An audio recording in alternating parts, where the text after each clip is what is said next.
Coming up on this edition of Carolina Insider, a local district is getting a new addition. Next, see how the pandemic is impacting local businesses. And obviously we're doing better than we did in COVID. But first, updates on the Murdaugh case. Carolina Insider starts now.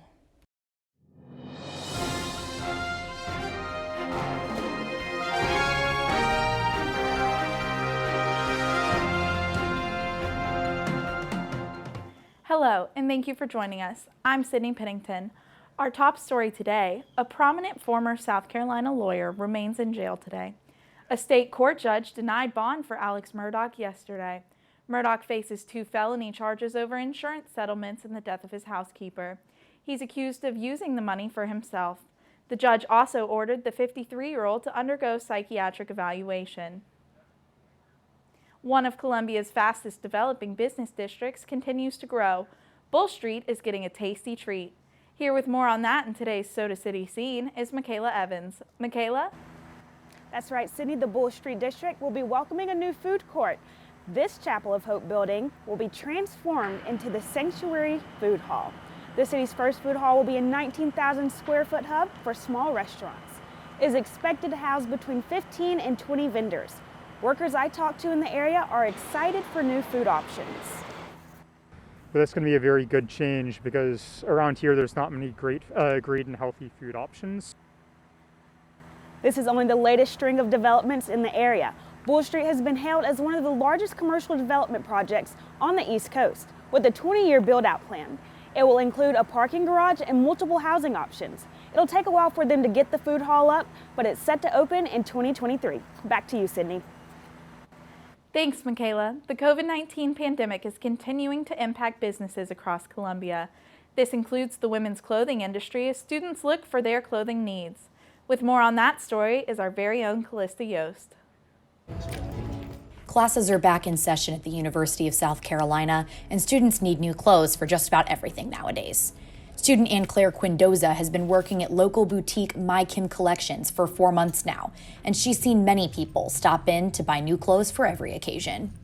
Those trends haven't always changed so fast, and that's why a lot of people are coming in, buying a new outfit for a little event. You know, I get girls buying new dresses for semi, but coming in and buying a new dress or buying a new whole outfit just to go out to dinner. But for other retailers, people aren't buying a lot. National retail sales are on the downtrend, according to the U.S. Census Bureau, with a 1% drop in July and an expected 1% drop for August. Women's retail sales have fared a little better. They've gone up a little less than 1% in the last month.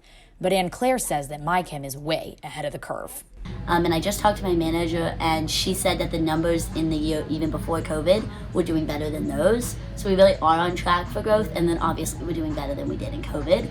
Dr. Aisha Ozturk, a clinical assistant professor of marketing at the Darla School of Business, says that the beginning of the semester definitely brought the boutique's biggest boom, but social media trends could be at play as well. Dr. Ozturk cited hashtag BamaRush TikTok, the trend all over social media this summer, where hopeful Pan-Hellenic sorority recruits from the University of Alabama posted detailed videos about their outfits, and many of those outfits were bought at local boutiques. Whether it's for Greek life or game day, local Columbians and U of SC students are encouraged to take a step into local shopping. For Carolina News, I'm Callista Yost. Switching to sports, it looks like Gamecock football has lost a piece of its offense. South Carolina quarterback Luke Doty will miss the remainder of the 2021 season. Doty re-injured his foot Saturday against Vanderbilt and was taken out late in the fourth quarter. He'll get surgery later this week. Quarterback Zeb Noland will take over as the starter for the Gamecocks. In better news, South Carolina's women's basketball team sits atop AP's preseason poll. The Gamecocks received 14 votes for first place, finishing just 9 votes ahead of UConn.